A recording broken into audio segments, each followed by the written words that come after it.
में है आज ट्रेंड्स में बीजेपी 5 राज्य में काफी। सबसे पहले तो मैं राष्ट्रीय नेतृत्व आदरणीय प्रधानमंत्री जी को बधाई देता हूं। पार्टी के हमारे राष्ट्रीय अध्यक्ष जगत के लिए जो जनमत आया है उसका अभिनंदन करता हूं, स्वागत करता हूं और वहां के नेतृत्व की बहुत बहुत बधाई और शुभकामनाएं देता हूं। मैं सिर्फ इतना ही कहना चाह रहा हूं कि बातें बहुत स्पष्ट थी। लगभग पहले दिन से ही लग रहा था उत्तर प्रदेश में फिर भाजपा आ रही है, उत्तराखंड में भी और गोवा में भी और मणिपुर में भी, और परिणाम उसके अनुरूप आया है। और एग्जिट समझता हूं स्वाभाविक रूप से भारतीय जनता पार्टी पूरे देश की नहीं दुनिया की सबसे बड़ी पार्टी होने के साथ साथ में और भारतवर्ष में सबसे ज्यादा राज्यों में सत्ता में है, सरकार में है। यह हमारे लिए बहुत बड़ी प्रसन्नता का विषय है और बहुत बड़ा प्रांत है, ना बन सके लेकिन फिर भी बहुत बड़े बहुमत के साथ जो है वहां पर भारतीय जनता पार्टी की सरकार बन रही है। उसके लिए मैं योगी जी को बहुत बहुत बधाई देता हूं। सर, पंजाब के चुनाव नतीजे हैं, हमेशा देखा जाता है पंजाब का रिफ्लेक्ट करता है हिमाचल प्रदेश में, किस तरह पंजाब में इस प्रकार के हालात चुनाव की कैंपेन में भी गए थे और ऐसे में भारतीय जनता पार्टी ने अपना वोट शेयर हासिल किया है। और दूसरी बात मैं बड़ा स्पष्ट कहना चाह रहा हूं कि सत्ता में तो कांग्रेस पार्टी थी और कांग्रेस पार्टी जो नेतृत्व परिवर्तन करके चन्नी साहब को मुख्यमंत्री बनाने के पश्चात बहुत आशा में थी, बहुत बड़ी उम्मीद में थी। वो चन्नी साहब तो दोनों जगह से हार रहे।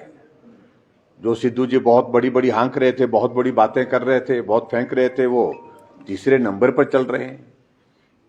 तो ऐसे में इस बात का आप अंदाजा लगा सकते हैं कि पंजाब से जो परिणाम आया है उस परिणाम में हम मान करके चल रहे थे कि हमें कठिनाई होगी, लेकिन उसके बावजूद भी भारतीय जनता पार्टी के कैडर ने, भारतीय जनता पार्टी के संगठन ने, भारतीय जनता पार्टी के जो समर्थकों ने उसमें बढ़ चढ़ करके हिस्सा लिया और अपना वोट अच्छा वहां पर उसको मेंटेन किया। और आने वाले समय में पंजाब में भी भाजपा का भविष्य दिखेगा आपको अवतारों में निश्चित रूप से। हिमाचल बोल्ड स्टेट है सर, आप जिस तरह से पड़ोसी राज्यों में आगे बढ़ती जा रही है, हिमाचल प्रदेश के लिए भी चैलेंज मानते हैं? और क्या ये जो 5 राज्यों के नतीजे हैं हिमाचल प्रदेश भाजपा के लिए एनकरेजिंग रहेंगे? स्वाभाविक रूप से उत्साहजनक परिणाम है। तो पार्टी का हर एक कार्यकर्ता उत्साहित है, आनंदित है और इस उम्मीद में हम और भी ज्यादा मेहनत और परिश्रम करेंगे कि हिमाचल प्रदेश में भी भारतीय जनता पार्टी की सरकार 5 साल का कार्यकाल पूरा करने के बाद फिर सत्ता में आए। सर, इसके अतिरिक्त आप कल राज्यसभा का एक सीट खाली होनी है, क्या इस पे भी कोई तय होना है? और दूसरा, जैसा आपने पहले कहा था, परिवर्तन होगा, पोर्टफोलियो हो चाहे मंत्री और बने, क्या कोई एक्सपेंशन? देखिए, कल का दिल्ली जाने का कार्यक्रम जो है बहुत एक रूटीन, वहां पर हमारे फाइनेंस मिनिस्टर के साथ कुछ बैठक है, उस बैठक के सिलसिले में जा रहे हैं। और इसके अलावा हमने वहां पर कोई बहुत ज्यादा और अलग से कोई रखा है इस प्रकार का नहीं अभी, क्योंकि विधानसभा का सत्र भी चल रहा है, मुझे वापस भी आना है।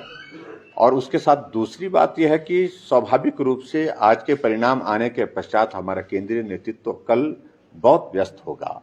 तो इसलिए मैं इतना ही कहना चाहता हूं, बहुत जो औपचारिक जो हमारी एक बैठक है, उस बैठक के सिलसिले में कल जा रहा हूं। प्रदेश में एक्सपेंशन एंड रीशफल संभव? इन सारी बातों के लिए जब ये सरकारें बन जाएंगी, सरकारें बनने के बाद आगे जब हिमाचल के संदर्भ में हमारा पार्टी का वरिष्ठ नेतृत्व, केंद्रीय नेतृत्व चर्चा करेगा तो उसके बाद फिर आगे बढ़ेगा।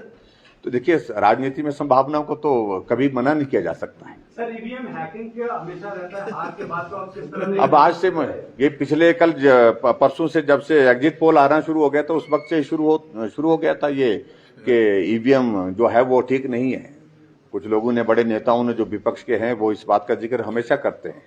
तो मैं सिर्फ इतना कहना चाहता हूं कि लोकतांत्रिक व्यवस्था में विश्वास करना चाहिए, जनमत जो भी आता है उसको स्वीकार करना चाहिए। जब उत्तराखंड में जो है वो सरकार हर 5 बार बदलती है, वहाँ पर बिखर टूटा है, फिर सरकार रिपीट नहीं होती है, इस पर क्या प्रतिक्रिया? यूपी में भी अगली बार हिमाचल प्रदेश में भी इस बार आप देखेंगे कि भी सरकार भाजपा की ही बनेगी, और जो सरकार बदलने की क्रम की बात आप लोग कर रहे हैं, सोच रहे हैं, वो सारी चीजें धरी की धरी रह जाएंगी। Thank you please, thank you.